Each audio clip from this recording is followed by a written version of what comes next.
Assalamualaikum warahmatullahi wabarakatuh. Saya Wawan Sugianto, mahasiswa dari Universitas Pancabakti Pontianak. Kali ini saya akan mengerjakan UTS mata kuliah anggaran perusahaan.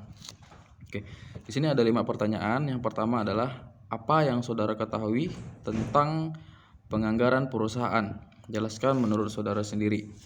Menurut saya, penganggaran perusahaan itu merupakan suatu proses perencanaan dan pengendalian kegiatan operasi perusahaan yang dinyatakan dalam suatu kegiatan atau suatu dana yang bertujuan untuk memproyeksikan atau mengatur operasi perusahaan tersebut dalam proyeksi laporan keuangan atau seperti laporan laba rugi, neraca, perubahan modal, dan arus kas.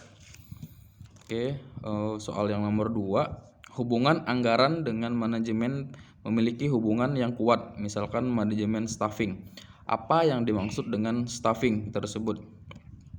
Menurut saya, staffing merupakan salah satu fungsi manajemen berupa penyusunan personalia pada suatu organisasi, sejak mulai dari perusahaan merekrut tenaga kerja atau SDM, pengembangannya sampai dengan usaha, agar setiap tenaga kerja memberikan daya guna yang maksimal bagi organisasi atau memberikan revenue yang sangat tinggi bagi perusahaan. Oke, soal yang nomor 3, perusahaan manufaktur pada umumnya memperhitungkan 3 macam persediaan. Sebutkan dan jelaskan. Untuk jenis persediaan di perusahaan manufaktur ada 3, yaitu bahan mentah, produk setengah jadi, dan serta produk jadi. Contohnya seperti bahan mentah seperti perusahaan mobil. Yang pertama bahan mentah seperti plastik, ada biji plastik, biji besi, dan aluminium. Itu bahan mentahnya. Untuk produk setengah jadi itu sudah diproses seperti pembuatan kap mesin, velg mobil, mesin, bodi mobil, jok kursi, setir, seperti itu. Untuk serta produknya udah jadi, jika produknya udah jadi itu seperti terciptalah suatu produk atas namanya mobil yang bisa aja diproduksi oleh perusahaan lain, seperti itu. Oke, untuk soal nomor 4, anggaran penjualan merupakan salah satu bagian anggaran yang sangat penting. Mengapa?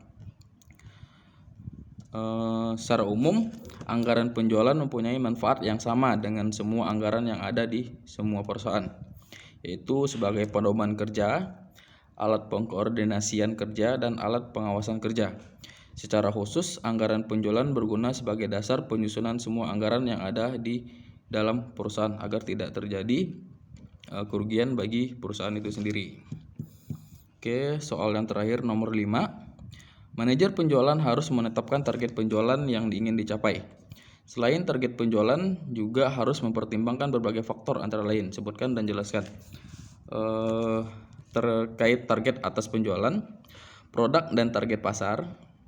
Kedua hal ini berkaitan dan harus ditentukan dengan realistis, di mana ada tenggat waktu dan deadline. Tujuan hal-hal tersebut untuk mencapai keuntungan dan menghindari kerugian dari perusahaan itu sendiri. Oke, sekian jawaban untuk UTS saya. Wabillahi taufiq wal hidayah. Assalamualaikum warahmatullahi wabarakatuh.